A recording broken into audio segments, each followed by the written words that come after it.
Pemirsa, setelah vakum selama 2 tahun akibat pandemi COVID-19, Makassar International Egg Festival dan Forum atau F8 Makassar kembali digelar tahun ini. Acara tersebut akan dilaksanakan di Anjungan Pantai Losari mulai 7 September hingga 11 September mendatang.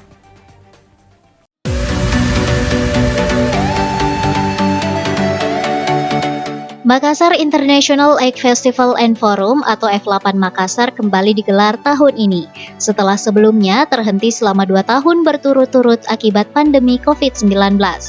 F8 Makassar merupakan salah satu dari top 10 karisma event Nusantara Kementerian Pariwisata dan Ekonomi Kreatif atau Kemenparekraf Republik Indonesia, yang akan menampilkan ragam pesona Nusantara, yang terdiri dari fashion, fine art, fiction writers and fun, food, film, flora and fauna, fusion music, dan folks.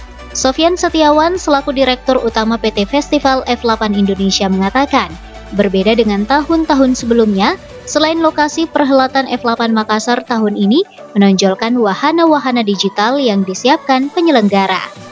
Banyak sekali wahana-wahana digital yang kita siapkan. Hampir semua tokoh nasional yang ada patungnya di di Pantai Losari ini, di venue F8, itu semuanya bisa diakses dengan menggunakan QR code.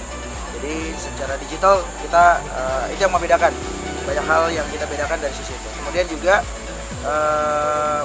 kita tahu bahwa Sulawesi itu ada binatang endemiknya.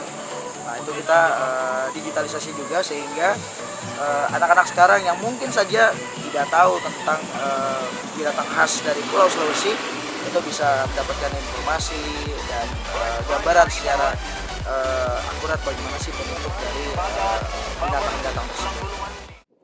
Pada tahun ini, F8 Makassar akan digelar di Anjungan Pantai Losari mulai tanggal 7 hingga 11 September mendatang. Sofyan berharap F8 Makassar dapat menjadi destinasi wisata kota Makassar yang dapat mendatangkan turis lokal maupun mancanegara. Fitri Herunisa, Slebes TV.